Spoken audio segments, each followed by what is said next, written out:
Kelvin, Paxton, and I've been here in South Carolina since 1995. I retired from the United States Army and did about 21 years. And I enjoy being here in South Carolina. Moved my family from our military career, and we moved them to here to South Carolina. And this is home. And we're originally from Oklahoma City. Hi, my name is Cathleen Williams. I moved from Connecticut 14 years ago because of the passing of my mom.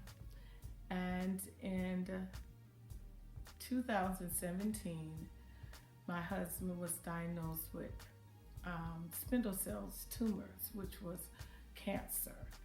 And so after 5 years of battling this cancer, he lost the upper extremities of his arms and his upper body. And it was very, very rough.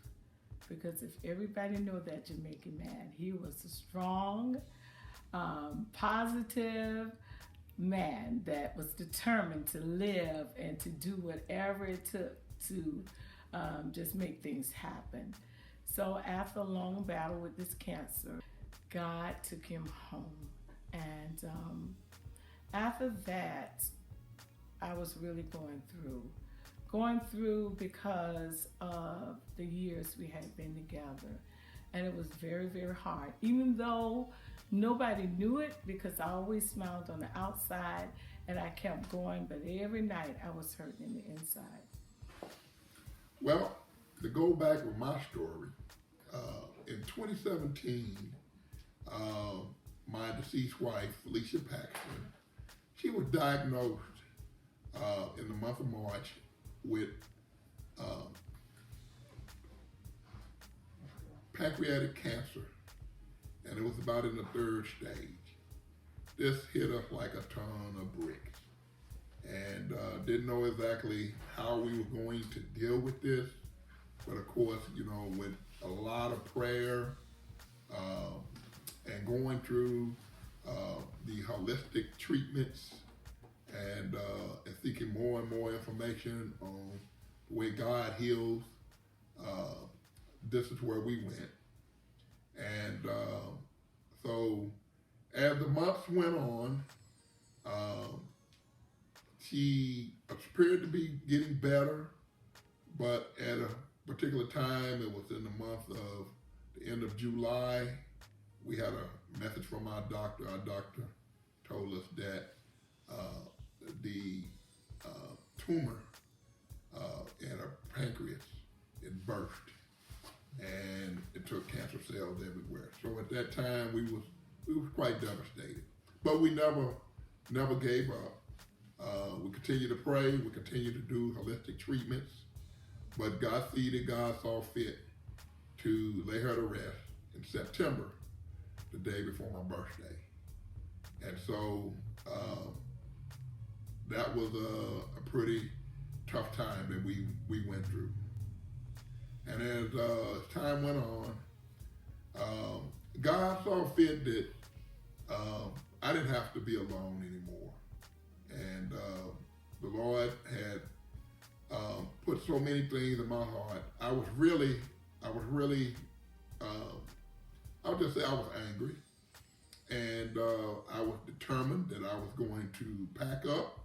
I was going back to Oklahoma City, going back to live. And as this was going through my mind to do this, the Lord says, wait a minute, you're not going back. You have roots here. And besides that, I know the Lord was going to put somebody, don't know who, didn't know how this was going to happen, but somebody was going to be in my life.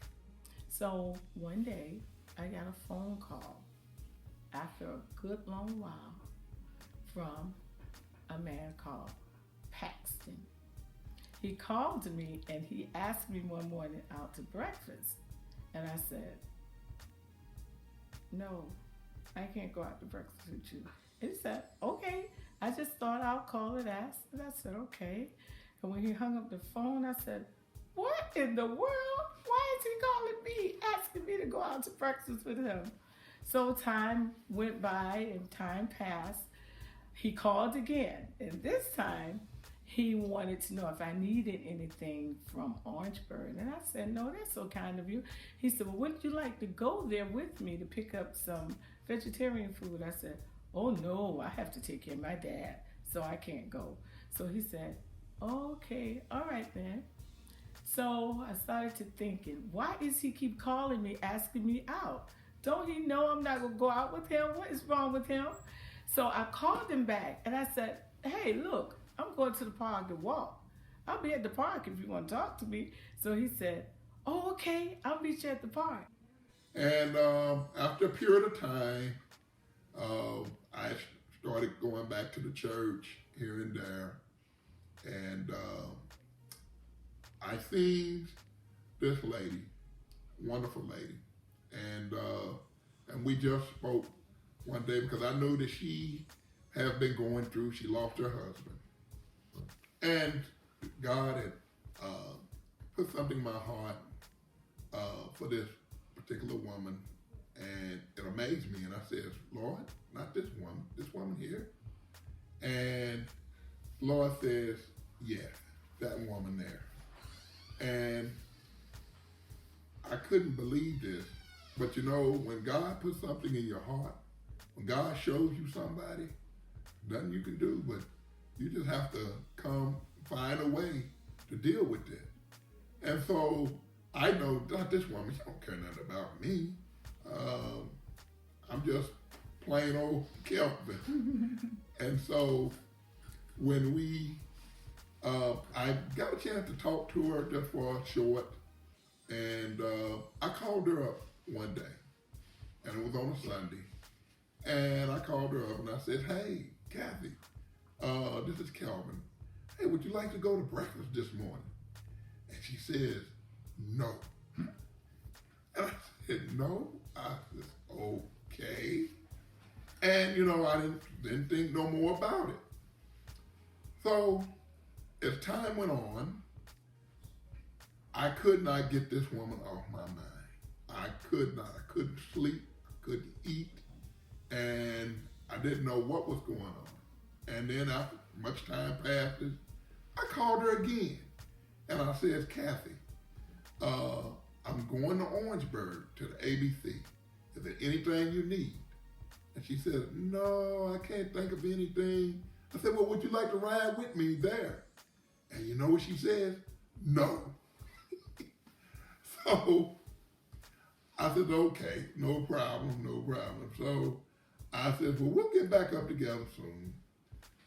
Then about a few minutes later, got a call back, as I recall, and it was Kathy. She says, hey, she says, I'm going to go to the park, get a little walk on or whatnot. You're welcome to come to the park. And I was excited. So we got to the park, we began to walk, and we talked about the passing of our spouses. So I said, oh my God, he's hurting. He just needs somebody to talk to because of what I was going through. He knew how I felt and I knew how he felt. So we began to talk, and we talked about, you know, how we felt. We talked about the passing of our spouses, and you know, he was sitting on the bench swinging his leg like a little kid up and down. And then finally, out of the blue, when I was all emotional, he said, you know, I want to share something with you. And I'm going, okay. And I look at him, what you want to share? He goes, well, you know, God put you in my heart, and I just want to get to know you better. And things just started moving fast. And I said, okay, God put me in your heart? He goes, yeah, and I want to get to know you better, you know. I know you as Kathy Williams, but I just want to get to know you. And so I said, okay. So he saw the look on my face. He saw me looking like, you done lost your mind. So he said, well, you know, I don't want to step out of line. I don't want to say nothing that's out of place. And I'm a big boy. If I'm stepping out of line, you let me know. I didn't say another word after that. So he said, okay, let's go. I'll walk you to your car. And I was like, okay. I was walking real fast and he was walking with me. I was trying to get to my car and he got there and I said, thank you so much. That was so sweet of you. He said, wait a minute, I got some for you. He ran to the car. He brought me 3 roses and he began to tell me what those roses meant. And I was like, oh, thank you. And so after I got my roses, I was driving out the park and so fast. I took the roses, I threw it in the back of the car, and I was driving. I got to the stop sign. I looked in my rearview mirror. I said, is he behind me? No. And I turned the corner, and I kept going all the way home. I said, Lord, what just happened? Lord, what is going on?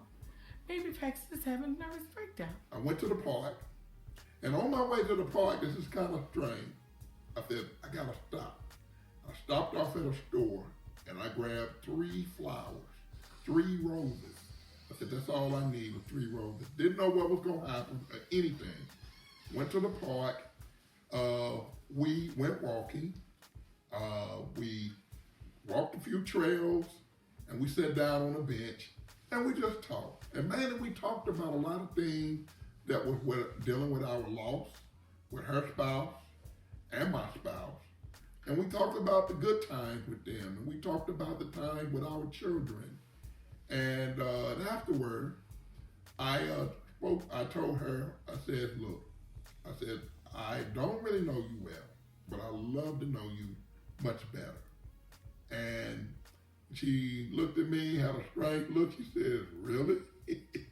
And so we walked back to the car, and I told her, I said, wait, before I leave, I got something for you. Just something, nice. And I gave her the flowers. I gave her 3 flowers. I took the first flower. I said, this one flower here is for you because I know that you are truly one of God's angels. And I said, I want to give that to you for you. The second flower here, I just want to give this to you in peace to say, hey, I want to get to know you better. And then the third one, I said, this is because this one here is you just beautiful. And I just want to give you these 3 flowers. And I said, but if I'm doing something that you're uncomfortable with, now I'm a big boy. You can tell me and I'll back off. So I don't want you to feel that I'm coming on to you in any bad way, but this is me, this is where I am. And I wouldn't do anything to hurt, harm you, or do anything like that. That's not my character. What is really going on? I got to the house and I didn't say nothing. And I kind of, weeks went by, and finally he called one day. He said, hello, Sister Cat, how you doing? I said, I'm doing well. How are you? He said, oh, I'm doing good. I just wanted to call and check up on you. I said, that's so kind of you. And then he said, yeah. I said, hey, what are you doing this Sabbath? He said, oh, nothing. You going to be at church? He said, yes. Good. Would you do early morning prayer service for me? He said, oh, sure. I'll do anything for you. And I said, okay. Click. Hung up the phone, and I said, oh, boy. I don't know what's going on. So then he called again, and he began to tell me, listen, I can't sleep. I can't eat. God put you in my heart, and I don't know what to do. I just want you to know. So I said, I don't know what you're talking about. What you mean, God put me in your heart? Explain that. And he said, well, God put love in my heart for you, and I just can't get it out. So I said, well, I don't want nobody. I said, after my husband died, I don't want no other man. And he said, okay, I just wanted to share that with you. So then we began to pray. He became my prayer partner. And when I had hard days, he was my best friend. We began to pray. We began to talk. We began to pray. We began to study the words. And I found to know a different Calvin Paxton. I found out that he is a man of God. He loves family. He has such a kind heart, and he's sensitive. So, each day we'll pray. Each day, when I had my bad days, I would call him and I'll say, I'm not feeling good today. I'm having a bad day. He'll say, it's going to be okay. I understand. And that brought us closer and closer and closer together. So from the time we began to talk, we never missed a morning of prayer. We never missed a night of prayer. We never hardly missed a morning of reading the word, and at night we would pray. And so, and as time went on, we had wonderful times talking. We prayed together. We've been praying together for years. We have been studying together, studying God's word for years now, and getting a chance to know each other and really finding what we like and what we dislike, and going out and praying for others and doing things for others. And I find that we are really, really a team in the kitchen. We are awesome, I have to say. We're not bragging on ourselves, but when we're in the kitchen, we mean business. And we love our family. The thing I love about is our children. My children love her. They love her so much, and would do anything in the world for her. And her children have always treated me so nicely and with great respect and love. And the way I put this together, this was God sent. This was God sent. And as far as her in my life, I love her very much. She's wonderful. She's got a great sense of humor, and she has a kindness that will touch your heart, that'll melt your heart. And God blessed me with her, and I thank God every day. How did I pop the question? Mm-hmm. Oh, we had a little get together here at the house, and we had a few of the friends and a few of the family that came over. And I'm trying to remember on that occasion, but it's about over a year or so ago. And I asked her to marry me in front of the family, and it was really mostly family and just a few friends. And it was an exciting evening, and she said yes. And so that made me want to just turn a flip. So one day, he asked me to go to the park with him, and I did. He came by one Sabbath, and he carried me to the park, and we talked. So he said to me, while we were at the park, he said, I want to show you something, because I think it was coming up to my birthday time. He said, I got you something for your birthday. And I said, you did? He said, yes. So he went to the back of the car, a big bag. I said, oh my goodness, all these goodies in here. So I was sitting in the car and I started taking out things. So the proposal he told you all was the second proposal, because the very first one, he gave me this pocketbook. And he said, it's something inside of that pocketbook for you. And it was a letter. He said, read the letter. And then if you feel like you can go further, then you can open the box. So then I read the letter, and the letter said, he began to tell me how he felt. And at the end, he said, would you marry me? If the answer is yes, you can open the box. If the answer is no, do not open the box. So I took the letter and put it back in the pocketbook, and I put the pocketbook down on the floor, and this song out of the blue began to play. There is beauty in my brokenness. And I was like, oh my God, he's even playing a song for me. How did he get that song to play on the radio like that? Oh, dumb me. It was just a song coming on the radio. So then I picked the pocketbook back up, and I opened up the box, and he had a beautiful watch in there. So he said, if you put that watch on your arm, that means it's a yes. So I put the box back down, put the watch in there, and I was just sitting in the car, and he was just sitting there, just looking straight, and I'm looking straight. So then I grabbed the box, and I grabbed the watch, and I put the watch on my arm, and then he started to cry. Tears began to roll out his eyes, and he said, "So this means yes?" I said, "This means I'm gonna think about it, but I'm gonna wear the watch."